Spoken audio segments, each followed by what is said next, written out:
there, Dr. Andrea Schnowske from Freedom Chiropractic and Holistic Health and our YouTube channel, Health and Horsepower. Now, all month long, we've been focusing on relationships, and the secret ingredient to a strong relationship is actually not spending time together, but spending time apart so that you are a whole person by yourself. So when it comes down to it, we've talked about stress. We've talked about how your physical body could be causing pain and stress and feeding into that hormone imbalance and kind of connection issues. But I want you to understand that when it comes down to it, you as a person need to make sure you're taking care of your health, need to make sure you're taking care of your physical body, making sure you're taking care of stress relieving techniques like taking time for yourself on a daily basis, making sure you have physical release on a daily basis.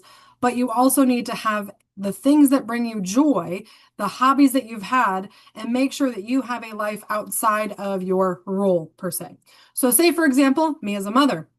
Obviously, when I'm home, I'm a mom. When I'm at work, I am a doctor, an owner, a boss, and I am helping to make sure that I'm taking care of everybody coming in my office. But outside of those two identities, who am I?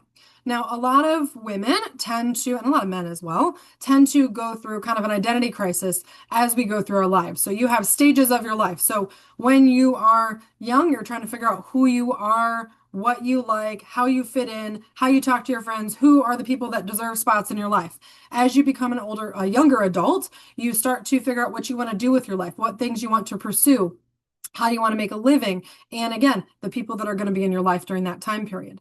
When you have children, or if you have children, you are going to identify as a mother or a father, and you're going to have all the roles and responsibility for teaching that little person how to be independent eventually. So that means you're teaching them how to walk and talk and crawl and how to eat healthy and how to take care of themselves and how to have good hygiene, how to make sure they're completing their homework assignments. And if they're on sports teams, how to show up and have good sportsmanship and not destroy themselves if they lose a game. But then you're also teaching them how to be independent thinkers and livers, where they know how to take care of themselves. They know how to cook. They know how to clean. They know how to take care of their laundry so that they can be good humans and good adults when they get to that point. And then once the kids are grown and out on their own, who are you? Well, if you didn't have an identity and you didn't keep your identity around and just sink into that role, you are not going to know who you are, what you like, and things that you want to do to occupy your time when that freedom of not necessarily being a parent that is so super involved with their children's lives, you're going to have all this space. And if you don't have a plan, if you don't have things that you've been pouring into and hobbies and things that bring you joy that you want to do, it's going to be really hard for you to kind of transition into that role. And a lot of us go through kind of a identity crisis. We don't know who we are anymore. We don't know what we like. We don't know who we are as a person. So it's really important to understand that you can have roles and responsibilities. You can be a worker. You can be a mom, a dad. You can have all these things that you do, but you need to figure out who you are at your core, the things that bring you joy, and don't give those up. So if you enjoyed, say, going to bingo, if you enjoy spending time with friends, hosting dinner parties, whatever it may be, going for walks, going for hikes, traveling, whatever it may be, you need to make sure you still have those in your life no matter what, even if you don't get to do them as often. So say when you were in your young adult years in college, you traveled a lot, you got to see the world, and now when you have kids and a family and a job and everything else you're managing, you're not necessarily taking time as often to do those things.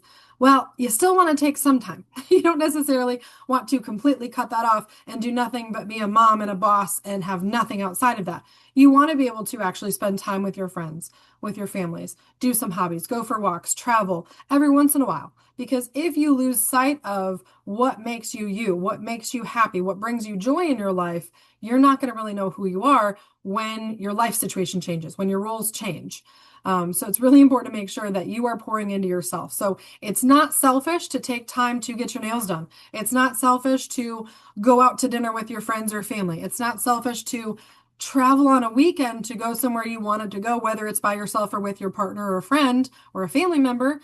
And it's not selfish to make sure that you are taking time to exercise. You are taking time to go to the doctor's office. You are taking time to figure out answers or maybe take a class on something you're interested in or learn how to do something, whatever it may be. you need to understand that you have to pour into yourself to be a whole person. Because when you're a whole person and you're in a relationship, or again, a relationship with a family member, a friend, a coworker, a partner, whoever it may be, if you're not a whole person, you're going to be looking for your needs fulfilled by the other person. And that codependency is going to cause you to lose sight of yourself. So make sure you are a whole person and they're a whole person. You guys can do stuff together so that you have a good relationship. It's not always going to be 100 where everybody's putting 100% effort in. Sometimes somebody's going to be a little down. They might only be able to put in 40% effort, and you've got to come in with 60%. But you've got to meet each other both ways. You've got to make sure that you know that those relationships meet each other and you guys can support each other in either way, but you're still whole people that are not depending upon the other person to fulfill and make you happy. So if you want help with that, there are plenty of therapists out there, but I want you to understand that caring for yourself and your self-care is not selfish.